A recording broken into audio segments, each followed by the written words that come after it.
dalam program P5 atau Proyek Penguatan Profil Pelajar Pancasila.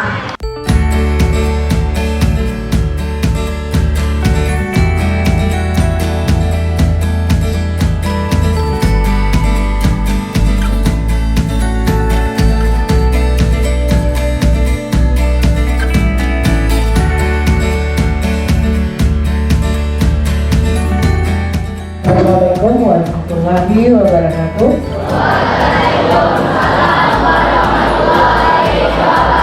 wabarakatuh.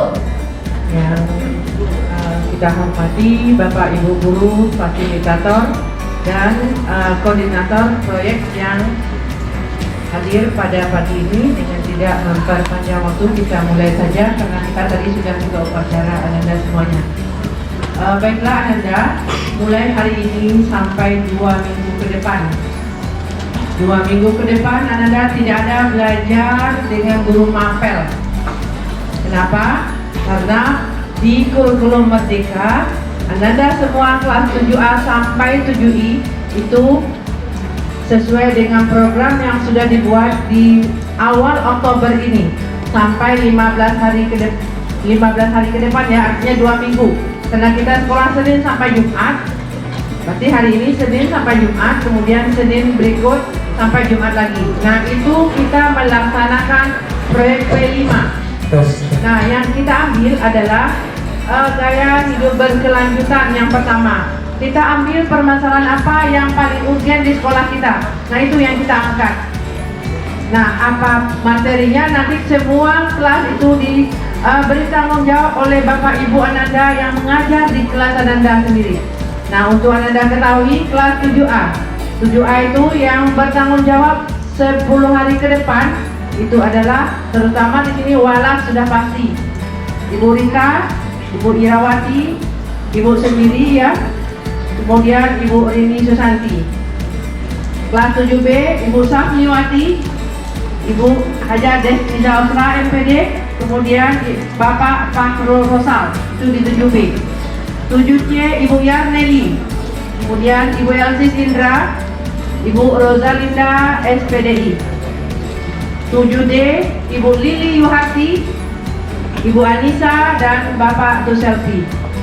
Kemudian 7E Ibu Rezi Herlina, Ibu Haja Reni Esther, kemudian Ibu Ira Safrina. Kelas 7F Ibu Elmira, Ibu Rina Mayuni dan Ibu Tri Vivi Muntika Sari. Kelas 7G Ibu Mulyani, Ibu Efrianti dan Ibu Slamesh Muzaina. Kelas 7H Ibu Endang Mulyani, Pak Erik Estrada, Ibu Yuselmida. Kelas 7I Bapak Akmal, Ibu Tri, Ibu Ria Triwahyuni, Bapak Mursid dan Bapak Ali Martin. Karena Bapak Mursid hanya ada 2 hari di sekolah kita, jadi penanggung jawab nanti diganti sama Bapak Ali yang sudah standby di sekolah kita. Nah itulah Bapak Ibu Ananda yang akan hadir di kelas Ananda selama 5 hari ke depan. Jadi apapun informasinya, apapun kegiatannya harus Ananda ikuti, karena ini juga punya rapor tersendiri. Jadi terpisah. Kalau Ananda labnya lolos, kami punya penilaian di sini. Apapun bentuk kegiatan ikuti dengan sungguh-sungguh. Nanti di kelas akan ada kilas balik. Seandainya hari ini tidak sampai informasinya sampai ke belakang, nah tidak terlihat jelas, nah maka nanti di kelas akan diulang sepintas sama guru yang sudah bertanggung jawab di kelas Ananda. Apa temanya? Kalau 5P itu P5 itu Proyek Profil Pelajar Pancasila. 5P tingkatannya ya. Apa tema proyek kita? Siapa yang ingat? Nih biar nanti dari ini ya, dari siapa yang ingat apa tema proyek sudah disampaikan sama Ibu Arneli tadi? Ayo, Hanza. Sampah? Ada yang bisa lebih? Sudah mulai nampak ada bisa lebih melengkapi. Silakan Gayatri. Sampahku. Ibu Efriati, kita kasih aplaus untuk Gayatri. Menurut saya, sampahku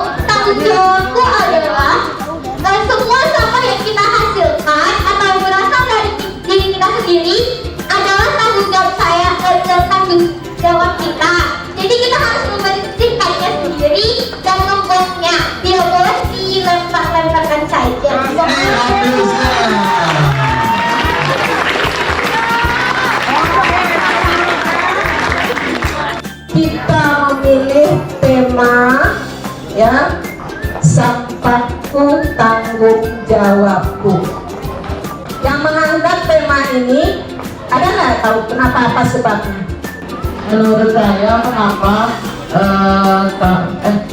Amerika ini dijadikan latar belakang sebab mencegah terjadinya sampah berserakan di sekitar sekolah dan lingkungan sekitarnya yang tidak dapat menimbulkan penyakit terhadap siswa SMP Negeri 8 Padang.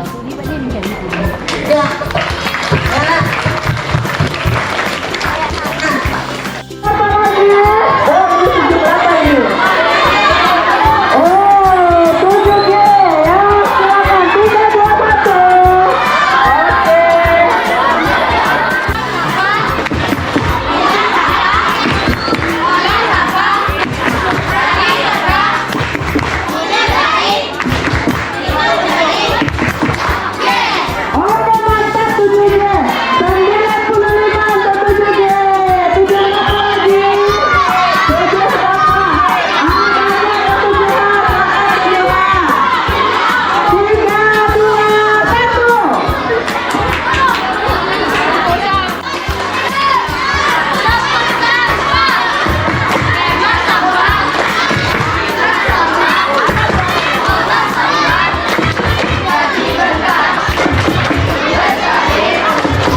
Jadi untuk ini saya akan mengundang Ananda untuk memberikan semacam masukan, tanggapan dan saran. Nanti akan Ananda tulis di atas statement ini.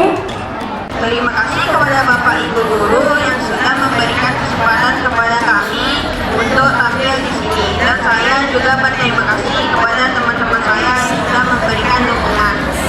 Perkenalkan, saya Fayat dari kelas 7A dan saya akan menjelaskan tentang sampah. Sampah berasal dari kegiatan kita sehari-hari seperti makan, minum, dan lain-lain. Sampah dibagi menjadi 3. Pertama, sampah organik. Sampah organik adalah sampah yang mudah membusuk seperti sisa makanan dan dedaunan. Kedua, sampah anorganik adalah sampah yang tidak mudah membusuk seperti plastik, kaca, dan styrofoam. Ketiga, sampah berbahaya. Sampah berbahaya adalah sampah yang mengandung bahan berbahaya seperti baterai dan kabel. Sampah dapat menyebabkan berbagai penyakit dan pencemaran lingkungan, sehingga sampah merupakan ancaman bagi negara. Agar negara tidak smart, hendaklah kita membuang sampah pada tempatnya dan mengelola sampah dengan baik dan benar. Cara pengelolaan sampah dibagi menjadi 3. Pertama, cegah. Contohnya adalah membawa tabung minum dan kotak makan sendiri dari rumah. Kedua, pilah. Contohnya adalah memilah sampah sesuai dengan jenisnya. 3. Olah. Contohnya adalah mengolah sampah menjadi barang yang bernilai ekonomis. Demikian penjelasan dari saya tentang sampah tanggung jawabku dalam program P5 atau Proyek Penguatan Profil Pelajar Pancasila. Terima kasih kepada Bapak Ibu Guru yang sudah memberikan saya kesempatan